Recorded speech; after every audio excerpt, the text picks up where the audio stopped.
I want to talk to you today about burnout and what it really looks like for us solo business owners. I mean, you might be feeling like you're stuck, you might be feeling like you're unmotivated, you might be feeling like you're just mega overwhelmed by everything. And you know, all of those things could be true. And it could also be that you're burnt out, you know, just absolutely bloody exhausted. And burnout doesn't always look like anything really big or dramatic and obvious. You know, it's not necessarily the fact that you just cannot get out of bed. It's not necessarily the fact that you're lying on the kitchen floor crying. You know, those things are possible, sure, but it doesn't always look like that.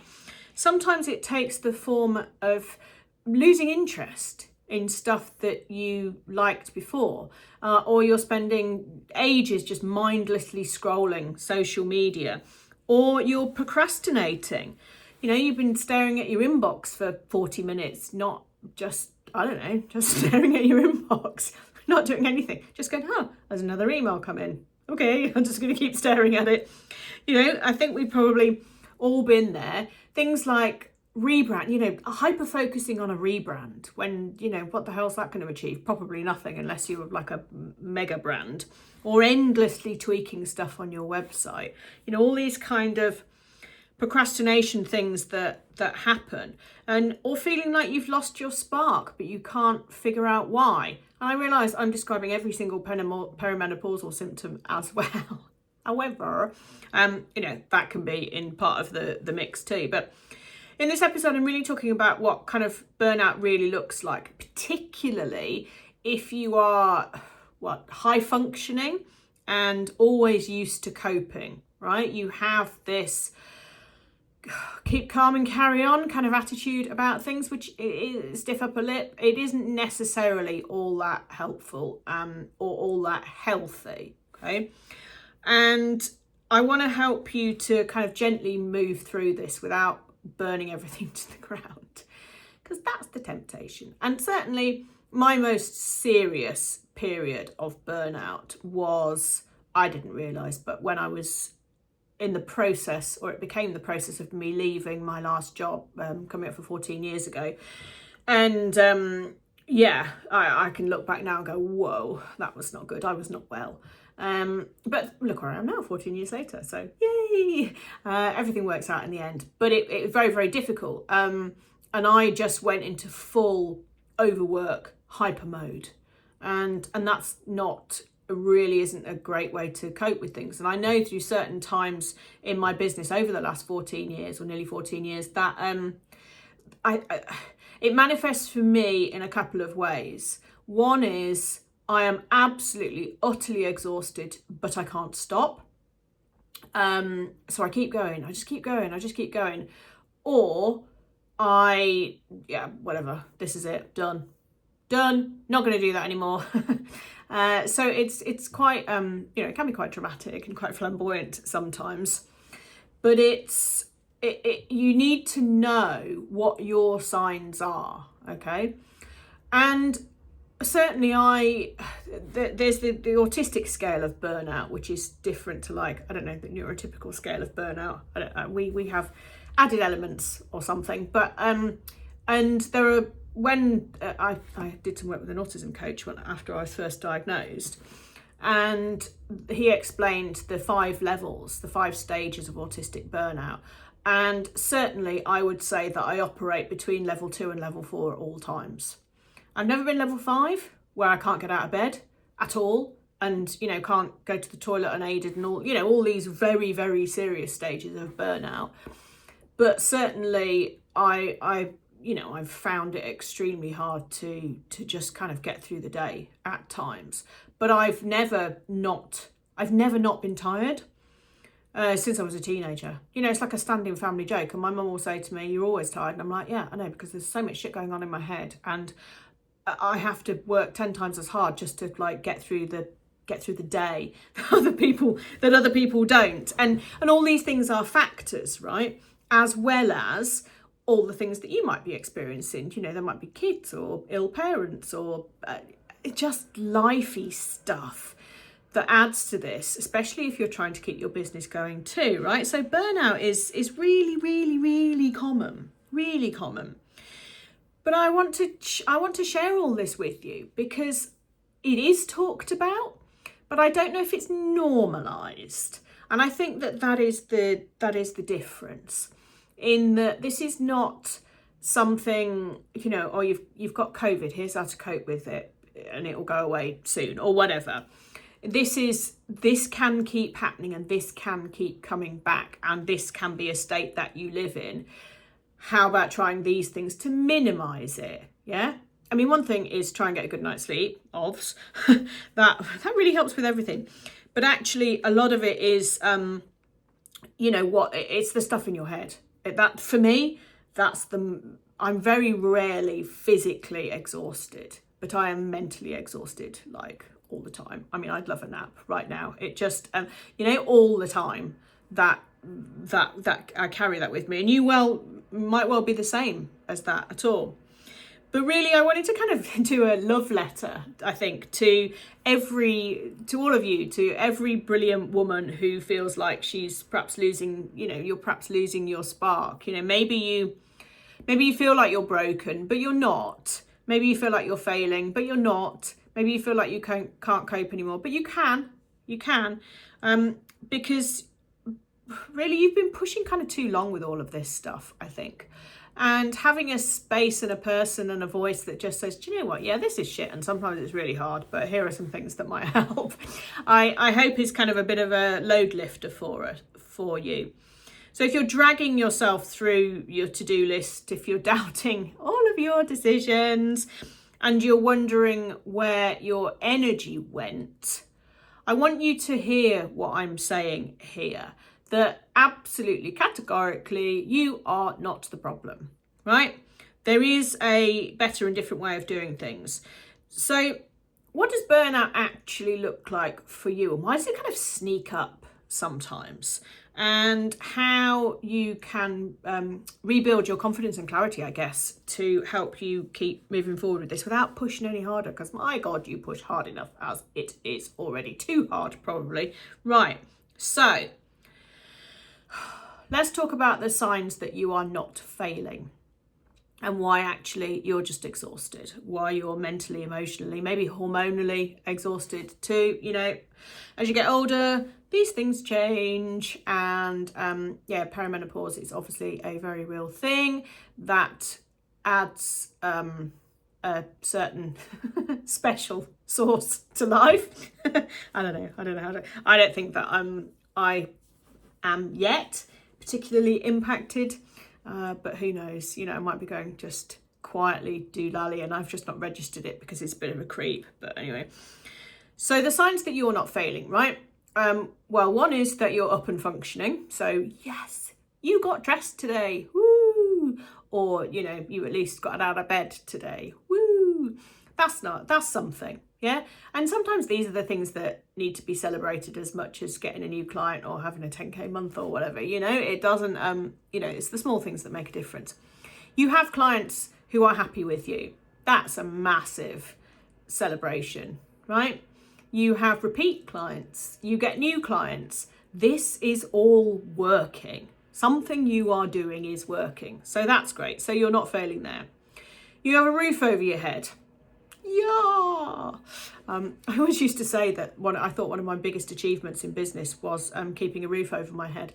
And it sounds really dramatic, but you know, some of the really tough times I've had along the way have not really been to do with the business. They've been to do with life around the business. So, you know, I was 2 years into my business, and I got divorced. And that was really, that 3 years between husbands, as I like to call it, was really difficult. Very, very difficult period.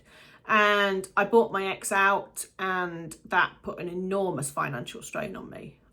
It was a great decision, but it put enormous financial strain on me. And the pressure of that, again, you know, you can look back now and see the kind of burnout that you're going through.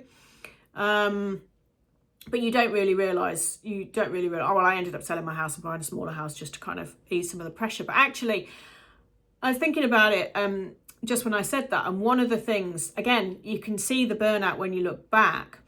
But I remember being part of a mastermind group then, a peer mastermind. So there were people that I'd met along the way, other business owners, and we used to get together once every month or two. And it was super, really great bunch of people, and we just supported each other. And it was January or early February when we met of, I don't know, whatever year it was, 2014 maybe, 15, can't remember, long time ago. And I was recently separated from my then husband. And they said, oh, how's your year started?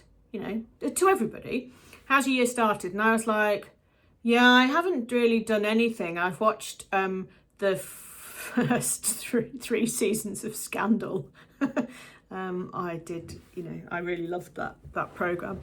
And that was what I'd done. And I said that, and I just brought that to the meeting, to our event, and people just kind of looked at me and said, well, you're never gonna achieve anything if you do that. And I was like, no, maybe it's not the best way to grow my business, but clearly it's what I need. It's what I need now. And it's very difficult when something's so emotional and so sort of traumatic on the personal side. And it could be divorce, it could be something to do with your kids, it could be something to do with your parents, it could be something to do with a friend, or, you know, whatever, it doesn't matter. But the kind of personal side of things, it takes such an emotional toll on us that we can't really necessarily do anything else. And because I was on my own when I'd never really been on my own before, ever. You know, I'd lived with someone, and then I'd lived with someone else, and I was on my own for a couple of weeks, then lived with someone else, and then my then husband, and I was with him for 15 years, you know, so I'd never really been on my own. Certainly not, not as a homeowner properly. It was just horrible. It was all, there were lots of things that were very, very different. And when you're on your own newly and unexpectedly, with the additional financial pressure that brings, and also to trying to keep yourself motivated in the business, and to keep all of the everything going, it's a lot, right? So it's no wonder that you might have a bit of a breakdown, or be burnt out, or whatever terminology you want to put on it. You know, these are not necessarily the kind of the medical definitions of. It's no wonder. And yet, you know, what are you doing to grow your business? Nothing, mate. This is shit, and I'm just going to let it be shit for a while, and that's it. And that's kind of okay too. So, you know, all of these things are not signs that you're failing. They're signs that you're human, and you just need to take a step back.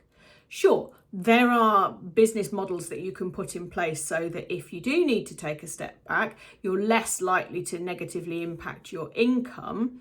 But that's not how everybody works all the time. And all of us as service providers will generate more clients when we're feeling a bit perkier, because we'll be out there a bit more, we'll be having more conversations, the energy we put out is different, yeah? So the dip in income is like a kind of whammy on a whammy, you know, of when you're feeling down, but it's likely to happen. Oh, that sounds I feel like I'm a real doom monger, but it's just kind of the reality of things, isn't it? You cannot simply manage anything. And sometimes it's just like, I just need a break. Take the break, because even if it's just a day, right? Take the time, or take the week, and you will come out better for that. And there's this other side of the kind of, like burnout creep, you know, where you don't really register how tired you're feeling, or how unwell you're feeling, because you just kind of keep going, and it's got progressively worse over time. And things like, you justify it with things like, it's the busy season, you know, oh, I've got to just keep doing all this stuff because I know it's going to be quiet in December, or whatever. Or everybody's about to go off on school holidays, so I've got to do all of this stuff now.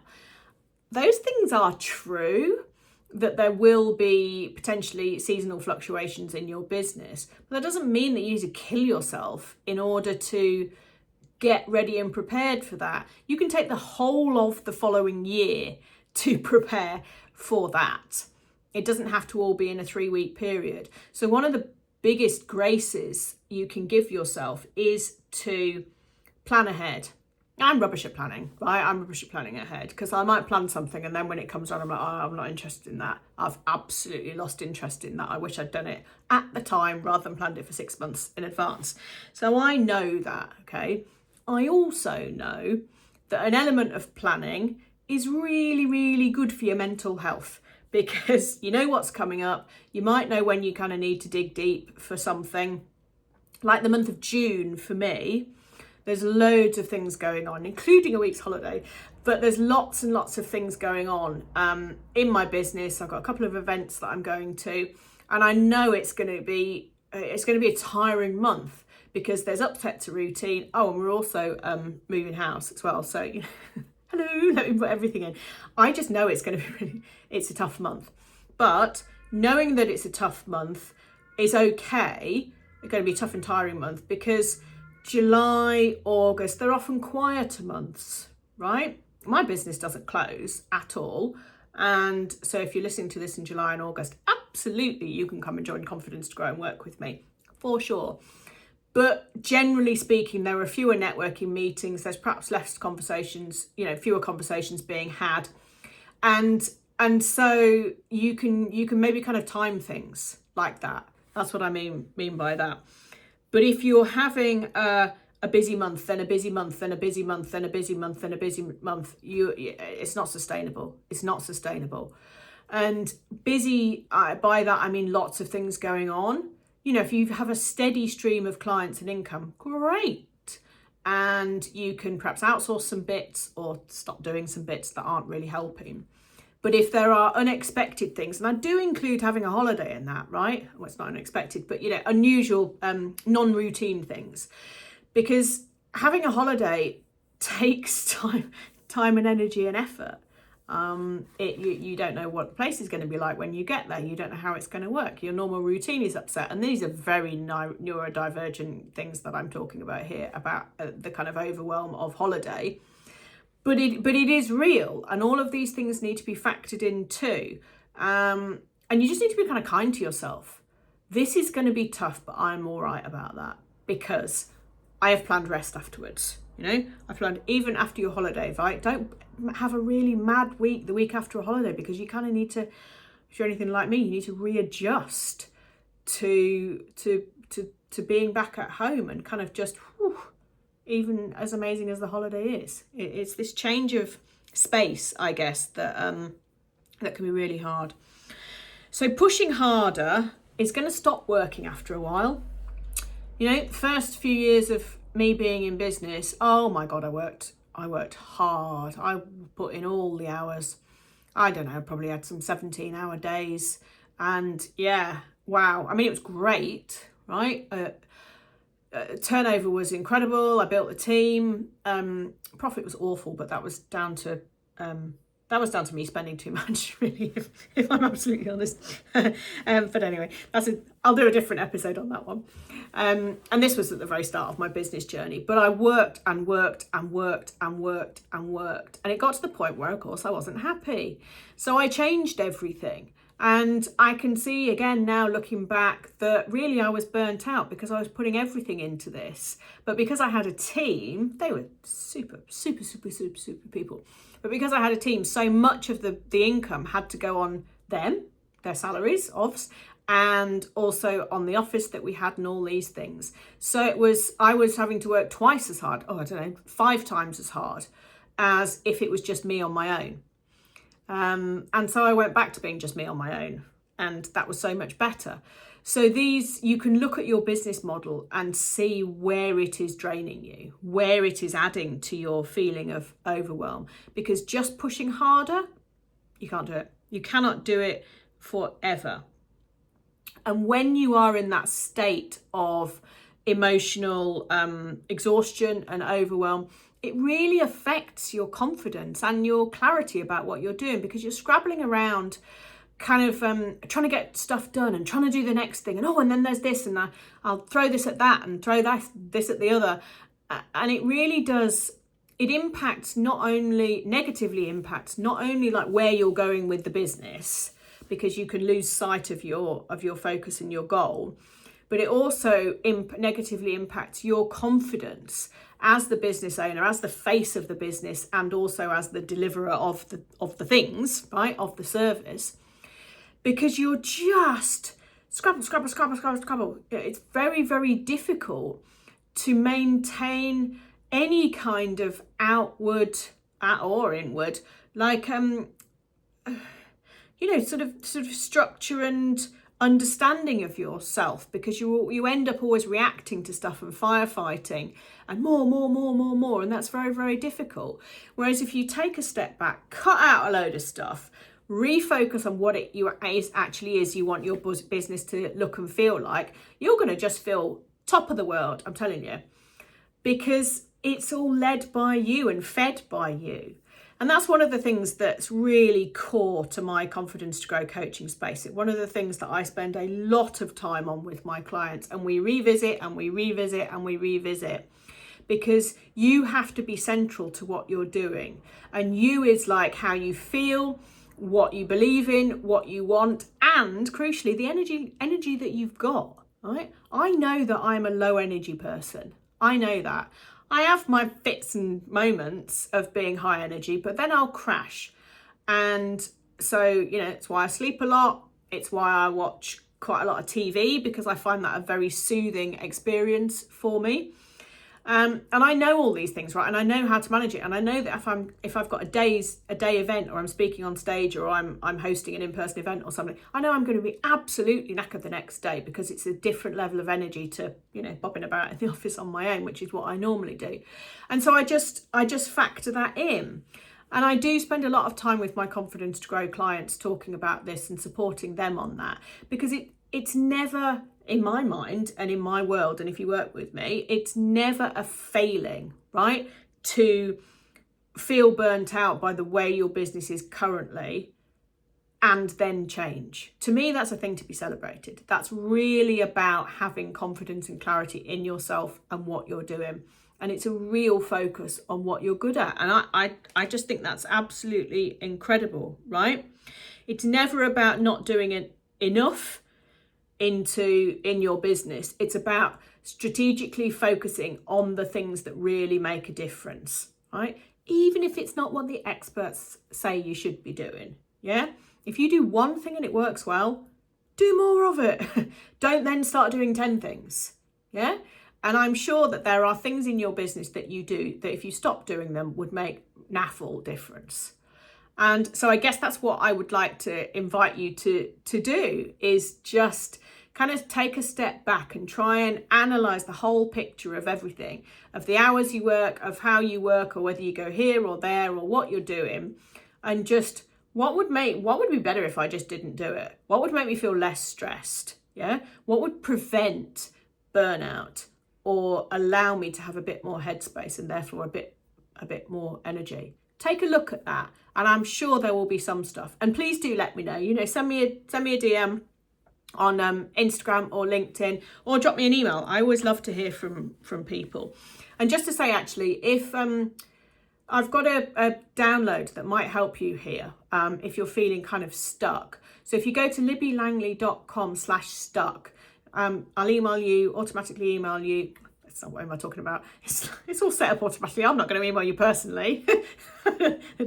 Talking to you like you're an idiot there. I'm sorry. Yes, you sign up for the download, and you automatically get emailed this guide that will help you kind of work out where you're stuck, which is a big factor in burnout, and give you some tools and tactics and thought prompts on how you can move forward for that. So it's libbylangley.com/stuck. And by the magic of technology, you'll get it into your inbox.